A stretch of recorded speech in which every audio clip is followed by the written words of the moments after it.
নমস্কার বন্ধুরা, আশা করি আপনারা সবাই খুব ভালো আছেন। আজ আপনাদের সঙ্গে উইকেন্ড স্পেশাল রেসিপিতে একটা দুর্দান্ত চিকেনের রেসিপি নিয়ে আজ চলে এসেছি বন্ধুরা, যেটা বাসন্তী পোলাও বা পরোটা, নান, রুটি এগুলোর সঙ্গে খুবই দুর্দান্ত একটা কম্বিনেশন। তাহলে ঝটপট দেরি না করে বলবো একবার রেসিপিটা চেক আউট করে নিন। আর এটা বানানোর জন্য প্রথমে নিয়ে নিয়েছে 500 গ্রাম মতো চিকেন। এটাকে ক্লিন করে নিয়েছি। এখন তাতে অ্যাড করছি হলুদ গুঁড়ো, তারপর দিয়েছি লঙ্কা গুঁড়ো, জিরে গুঁড়ো, ধনে গুঁড়ো, আর তাতে আমি লিশিয়াসে চিকেন মশলাটা অ্যাড করেছি। এটা 2 টেবিল স্পুন অ্যাড করেছি। এটা অপশনাল, আপনারা চাইলে নর্মাল যে কোনো চিকেন মশলা অ্যাড করতে পারেন বা স্কিপও করা যেতে পারে, কোনো ব্যাপার নয়। তারপর তাতে আমি 1 চামচ মতো দিয়েছি সয়া সস, আর দিয়েছি 3 চামচ মতো দই। সয়া সসটা এটাতে টেস্টটা এনহ্যান্স করে, একটু বেটার টেস্ট নিয়ে আসে।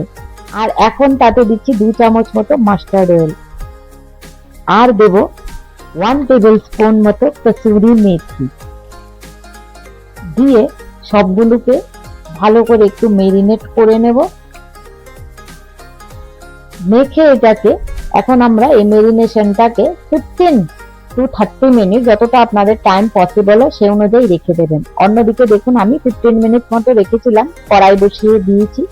আর তাতে এখন অ্যাড করে দিয়েছি 2 চামচ মতো সর্ষের তেল, আর তাতে দিয়েছি স্টার এনিস অ্যান্ড গোটা গরম মশলা।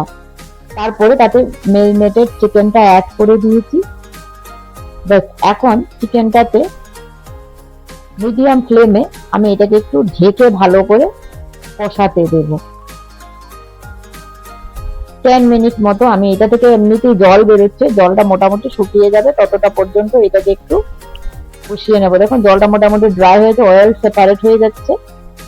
এই স্টেজে এখন তাতে আমি ginger, garlic, onion and green chilli paste আমি তাতে অ্যাড করে দিচ্ছি, মানে আদা রসুন বাটাটা এখন দিয়ে এটাকে একটু মিক্স করে 5 থেকে 7 মিনিট আমরা মশলাটা কষিয়ে নেব ভালো করে। আর এখন তাতে আমি নুনটা আমি আগে দেইনি, সেজন্য এই স্টেজে আমি 1 চামচ মতো বা পরিমাণ মতো সল্ট তাতে অ্যাড করে দিয়েছি। আপনারা ম্যারিনেশনের মধ্যে সল্টটা দিয়ে দেবেন, তাহলে ও চলবে। এখন এটাকে ভালো করে মিক্স করে একদম পুরো ড্রাই হওয়া অবধি মশলাটা আমরা একটু কষিয়ে নেব। 3 থেকে 4 মিনিট আরো কষিয়ে নিয়েছি, দেখুন পুরো ড্রাই হয়ে গেছে। এখন তাতে আমি 1 কাপ মতো মেরিনেশনের বাটিটা ধুয়ে জল দিয়ে দিয়েছি।